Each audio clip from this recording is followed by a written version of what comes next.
A Ucrânia lançou um ataque massivo de drones contra Moscou, capital da Rússia, na madrugada dessa terça-feira, que deixou 3 mortos e 18 feridos, segundo as autoridades locais. O bombardeio provocou incêndios e chegou a suspender temporariamente as atividades em 4 aeroportos da cidade. O bombardeio aconteceu horas antes de um encontro entre representantes da Ucrânia e o secretário de Estado dos Estados Unidos, Marco Rubio, na Arábia Saudita, para retomar as negociações em busca de um cessar-fogo na guerra, iniciada em 2022, justamente após uma invasão da Rússia. Os Estados Unidos negociam também o fim do conflito diretamente com a Rússia em negociações à parte.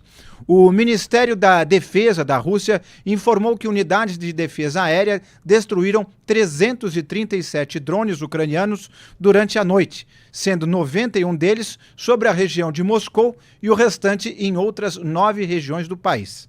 Vamos ver parte desses ataques.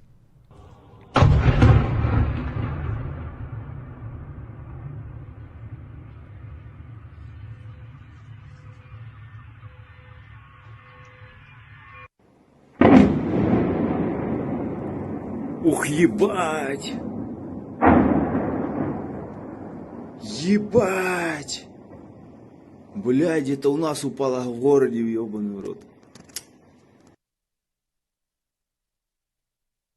Vindo aqui ao nosso meio-dia, o timing, o momento exato que a Ucrânia faz esse ataque massivo, poucas horas antes desse encontro importante com o secretário de Estado americano, é um recado? Qual a função deles acontecer bem agora?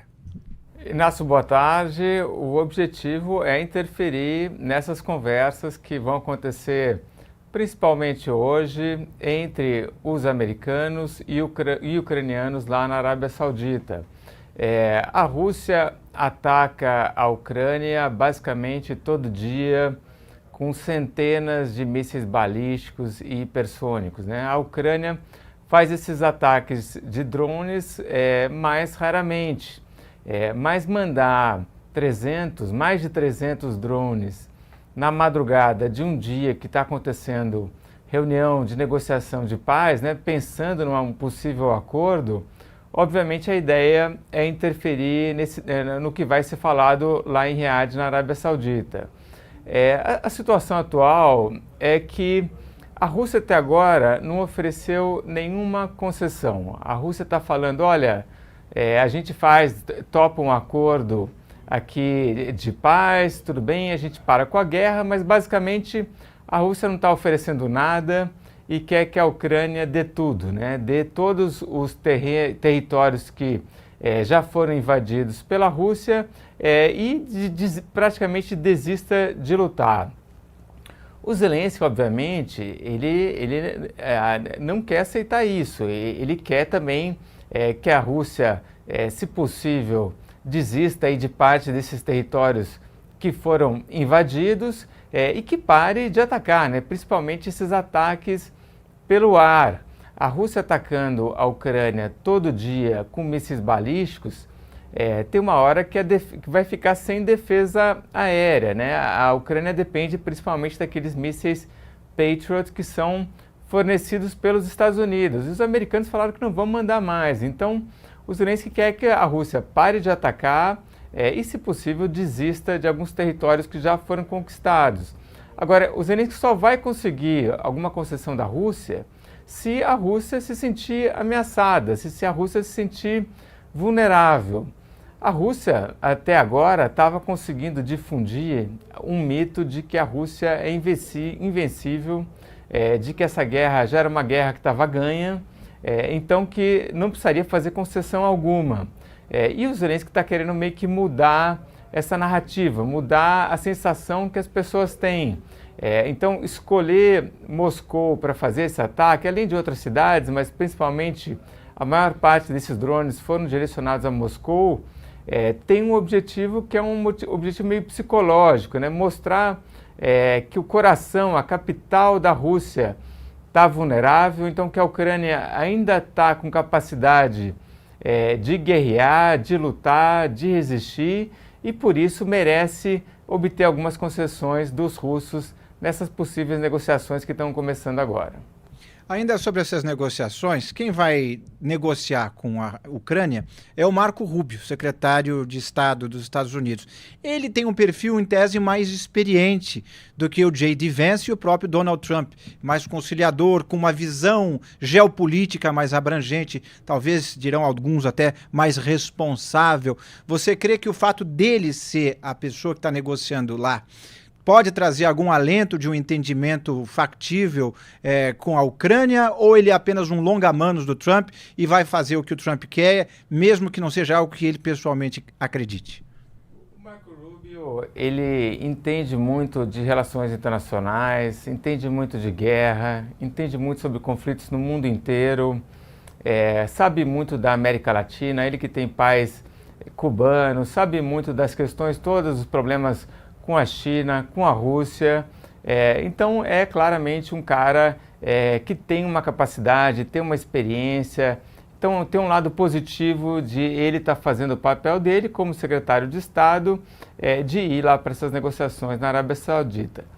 Agora, ele está nesse cargo porque ele foi escolhido pelo Trump e ele tem que obedecer o Trump, então é um pouco lamentável de ver como o Marco Rubio muitas vezes não está servindo de amparo a alguns absurdos que saem desse governo do Trump. Naquela reunião que teve na Casa Branca, no Salão Oval, que estava ali o Zelensky e o Donald Trump, e os dois começam a se desentender, quem sai falando alto e está do lado do Trump é o J.D. Vance, é um vice-presidente que é super pró-Rússia, né? O Marco Rubio está ali do lado e ele fica calado, né? Ele fica quieto. Então mostra que ele muitas vezes não vê alguma abertura para ele poder ir ser a voz da razão muitas vezes, né? Do tipo, olha, Trump, não é bem assim. Poderia, né, nessa reunião ter falado assim, olha, o Zelensky tem razão nesse ponto ou naquele. Mas ele fica quieto, o que é um mau indicativo. E outro mau indicativo, essa reunião está acontecendo na Arábia Saudita, né? Sendo que é uma reunião entre dois países que não estão em guerra. Porque essa reunião está acontecendo entre os Estados Unidos e os ucranianos. Então eles poderiam estar se encontrando em Washington, em Orlando, na Flórida, na Califórnia, em Kiev, nesses dois países, né? Mas parece que o clima de animosidade é tão grande que eles precisam encontrar um outro país no Oriente Médio, na Arábia Saudita, para ter uma reunião entre americanos e ucranianos, o que já mostra que a disposição aí para ajudar a Ucrânia por parte dos americanos não é assim tão grande. E diminuiu depois daquele entreveiro no Salão Oval entre o Trump e o Zelensky e o J.D. Vance.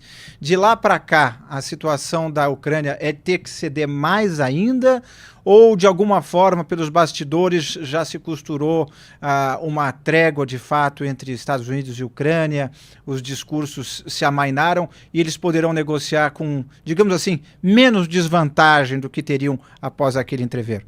Depois desse entreveiro, a Ucrânia só recebeu más notícias de parte dos americanos.